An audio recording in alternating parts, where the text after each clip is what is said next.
Miren, para entender de qué se trata, tenemos que tomar en cuenta el artículo 54 de la Constitución.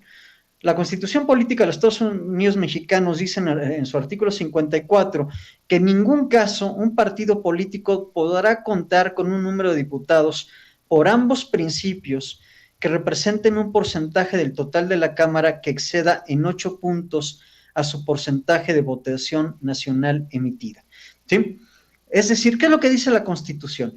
Ningún partido, de todos los actores políticos que entran en un proceso electoral, puede tener arriba del 8% del total de la votación que obtuvo respecto de los diputados por mayoría relativa y mayoría relativa se acabó.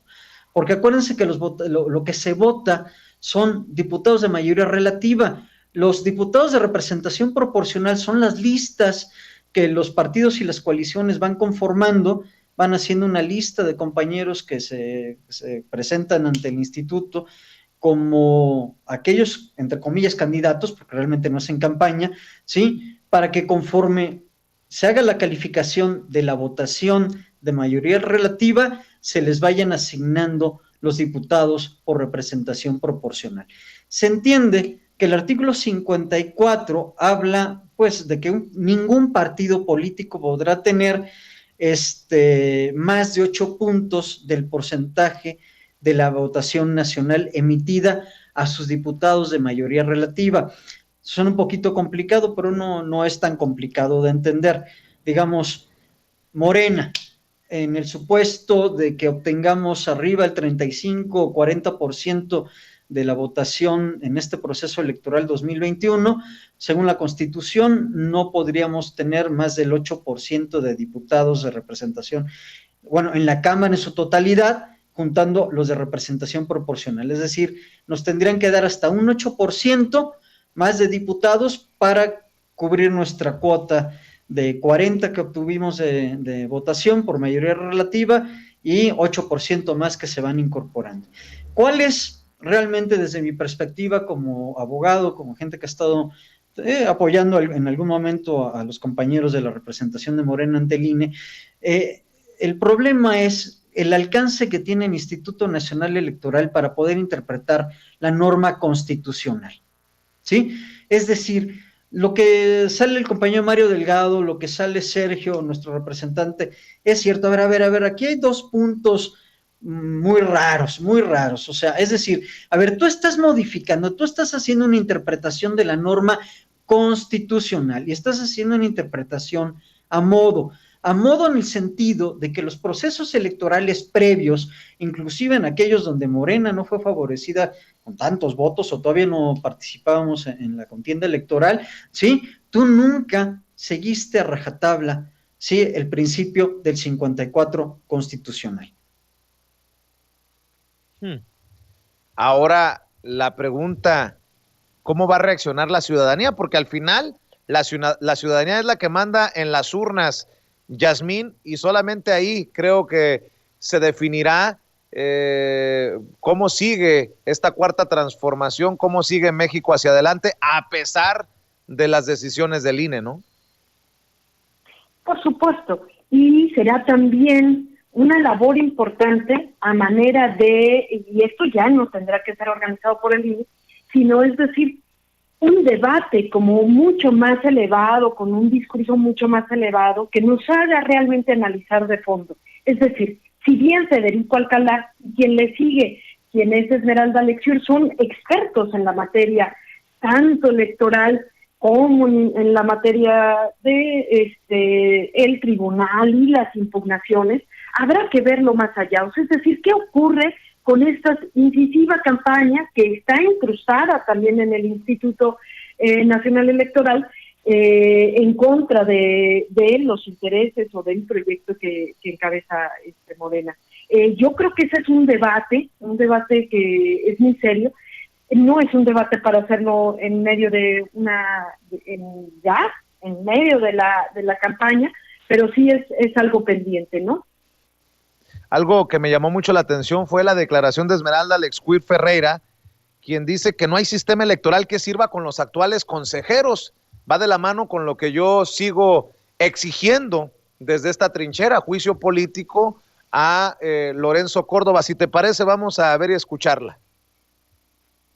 El sistema jurídico y la norma puede estar muy clara, porque lo estamos viendo justo en este momento con este caso muy en particular. Está el artículo 54, el artículo 15, los antecedentes atendidos por la propia Sala Superior del Tribunal Electoral, y sin embargo nos siguen saliendo con acuerdos como del día 19 que no hacen más que obstaculizar, no hacen más que desfigurar el sentido democrático, lo que tendría que ser un Instituto Nacional Electoral, un instituto que tendría que tener unas características, no solamente tener la posibilidad de ser autónomo, de ser un organismo que pueda tener total independencia para tomar sus decisiones, sino que quien esté frente a este tipo de institutos, pues sea una persona que realmente esté fuera de los alcances de la corrupción. Entonces, por mucho que tengamos un marco normativo, por mucho que tengamos instituciones fortalecidas, mientras que quienes estén al frente estén cometiendo ese tipo de situaciones, pues entonces no va a haber sistema electoral alguno que sirva. Insisto, podemos modificar leyes, podemos hacer distintos panoramas, pueden haber distintas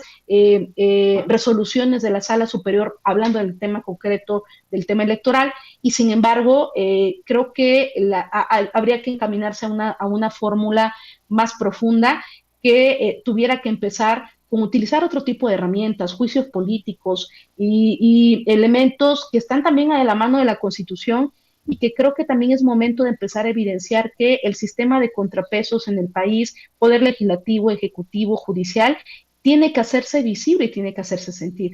¿Hasta cuándo y cuál va a ser la consecuencia para el consejero Lorenzo Córdoba cuando al final de cuentas diga el tribunal o la sala superior del tribunal electoral, diga, ¿saben qué? Pues siempre sí tiene razón Morena. Entonces, ¿dónde está la consecuencia para el consejero? Más allá del escarnio político, más allá de todo, sigue estando ahí, sigue tomando decisiones y va a seguir obstaculizando todo el tiempo. Ese es el punto de muchos que vemos la situación desde abajo, Yasmín. No solamente, no solamente eso. La campaña que ha encabezado Morena en este gobierno es precisamente el combate a la corrupción. Y ahí está reflejada también la corrupción en estas declaraciones de Lorenzo Córdoba. Así es, y como respetamos y admiramos mucho al compañero, al periodista, colega Luis Guillermo Hernández, independiente, vamos a ver y escuchar su opinión acerca de los plurinominales. Precisamente este es Luis Guillermo Hernández. La estructura de la representación proporcional que nació a partir de las reformas de 1979 cumplió un ciclo social y un ciclo político, pues en función de la actualidad que en ese momento prevalecía en el país. El país venía de una serie de décadas de partido único, de partido hegemónico, donde esta representación proporcional pues permitía a las minorías políticas acceder al poder legislativo y a los puestos, a las posiciones en el Congreso, pues para dar pluralidad a la discusión pública y a la discusión política. Este esquema, sin embargo, me parece que en el 2021 puede ya quizás ser un poco caduco, pensando en la nueva dinámica política, la dinámica de las coaliciones principalmente, y la dinámica de la pluralidad partidista que hay en México y que seguramente seguirá habiendo en los próximos años, en las próximas décadas. Me parece que es importante discutir sobre estas estructuras de representación proporcional, y es importante establecer si siguen siendo una estructura viable, si siguen cumpliendo su función en términos políticos y en términos sociales.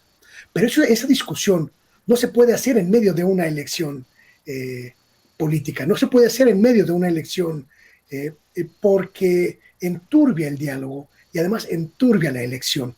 Y es precisamente eso lo que está haciendo en estos momentos el Instituto Nacional Electoral, enturbiando la elección y enturbiando la discusión necesaria y además urgente de qué vamos a hacer con la representación proporcional y qué vamos a hacer con las posiciones plurinominales en los congresos de nuestro país. Me parece que es importante plantear esta circunstancia desde el ámbito político y desde el ámbito social, porque sin duda no podemos soslayar esta extralimitación de la que hablaba Federico y que también hacía mención Esmeralda. Sin duda, esta discusión no va a empezar en el INE y no debe empezar en el INE. Debe empezar donde empieza la discusión pública, que es en el Congreso. Mi querida Yasmín Ugalde, para cerrar tu reflexión. Sí, Vicente, yo creo que hay algo clave, es decir, hay que revisar los argumentos que tiene el INE con Lorenzo Córdoba. Él alude constantemente a la Constitución, la misma Constitución, por ejemplo, que dice que no podemos tener estos ostentosos sueldos más de lo que gana el presidente, ¿no? Y que así esa ha sido otra de las batallas que ha tenido este instituto con la Cuarta Transformación, entre otras muchas de las batallas.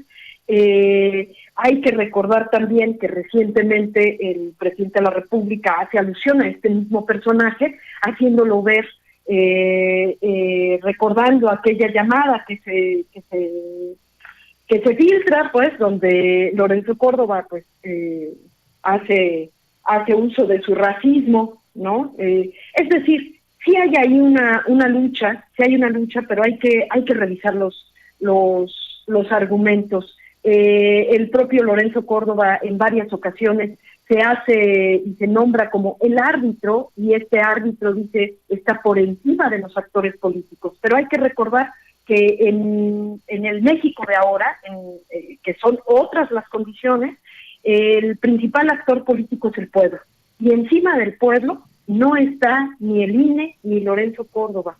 Entonces hay que recordarlo, y hay que recordárselo en distintas maneras, y como bien dice Luis Guillermo, es un debate, es algo que se tiene que discutir, no se va a discutir ahora, y será, qué mejor, que en este espacio fértil que da la Cuarta Transformación para generar esta buena discusión, ¿no?